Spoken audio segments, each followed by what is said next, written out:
La petite bibliothèque du côté de chez soi.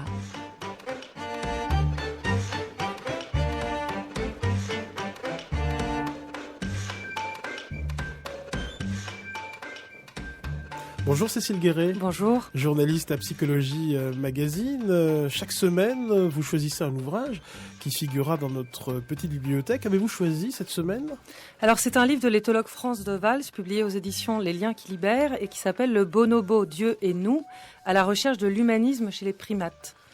France de Waals étudie la société sociale des chimpanzés et des bonobos depuis près de 40 ans. Alors il a écrit plusieurs ouvrages qui ont à chaque fois à peu près la même trame.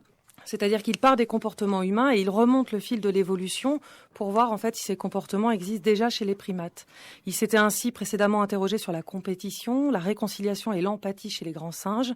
Et cette fois, il cherche à expliquer le sens moral qui, selon lui, ne vient pas de la religion, mais de l'évolution. Alors, il faut préciser quelque chose, c'est que c'est un livre à remettre dans le contexte américain où France de Waals s'est installée depuis 1981 et où, vous le savez, non seulement la théorie de l'évolution est beaucoup plus discutée qu'en Europe, mais aussi où la moralité est beaucoup plus systématiquement liée à la religion.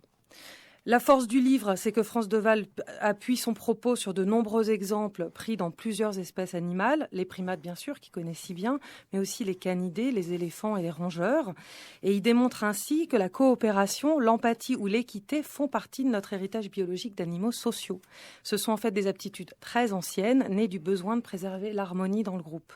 Alors, Franz de Waals ne dit pas pour autant que les primates sont des êtres moraux. En effet, il ne traite pas évidemment comme nous du bien et du mal de manière abstraite et désintéressée, mais ce que nous dit Franz de Waals, c'est que nous reconnaissons dans leur comportement des valeurs auxquelles nous aspirons nous-mêmes. Il parle ainsi de pulsions bienveillantes, d'indices du souci de l'autre et de la communauté, dit-il. Par exemple, les grands singes peuvent compter sur l'affection et l'assistance des autres, même lorsqu'ils ne sont pas parents. Il nous explique aussi que les primates prennent soin des handicapés de leur groupe ou qu'ils adoptent des petits orphelins. Franz de Waals en conclut que les humains ont moins innové que en la matière que nous nous plaisons à le croire. Vous l'aurez compris, dans ce livre, le statut spécial de l'humanité n'en sort pas indemne. Alors, quels sont ces indices du souci de l'autre et de la communauté chez les primates ? D'abord, Franz de Waals nous explique que les primates privilégient l'équité et ils s'inquiètent même d'être privilégiés.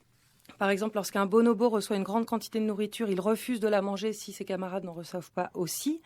Alors, Franz de Waals démontre aussi que les chimpanzés ne sont pas si impulsifs qu'on pourrait le croire et qu'il existe bien chez eux une barrière entre la pulsion et l'action, c'est-à-dire qu'ils mettent vraiment un temps, ils ne réagissent pas forcément dans l'instantanéité. Il ajoute qu'il cherche même plutôt à éviter les conflits. Il rapporte par exemple l'observation de 2 familles babouins qui se trouvaient ensemble sur un arbre fruitier qui était trop petit pour nourrir tout le monde. Eh bien, les chefs ont conjuré l'affrontement en partant chacun de leur côté, par exemple. Les exemples de bonnes actions entre primates sont aussi très nombreux.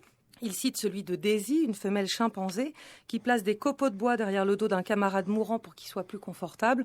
On reconnaît là un peu notre attitude d'humain de replacer l'oreiller derrière un malade.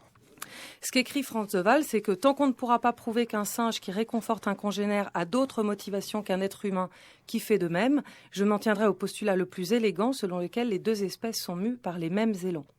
Des élans qui sont inscrits dans notre héritage biologique. Vous connaissez certainement ces neurones miroirs, vous savez, les neurones de l'empathie qui s'activent automatiquement dans notre cerveau que nous fassions une action ou que nous observions quelqu'un la faire. Il rappelle, Franz de Waals, que justement ces neurones miroirs ont été découverts chez les macaques. Alors bien sûr, l'enseignement qu'on tire de l'ouvrage, c'est que les grands singes ne sont pas si loin des humains. D'ailleurs, nos ADN sont identiques à 98,8%, je ne savais pas ça. Franz de Waals s'intéresse plus particulièrement aux bonobos, qui sont, nous dit-il, les primates les plus empathiques. Contrairement aux chimpanzés, écrit-il, ils n'ont jamais quitté la forêt et il est donc possible qu'ils aient opéré moins de changements évolutionnistes et qu'ils soient finalement plus près de nos ancêtres communs. Alors de là à dire que la société aurait perverti le singe et l'homme, ce sera peut-être l'objet de son prochain ouvrage.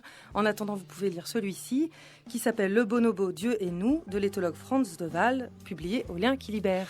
Merci Cécile Guéret.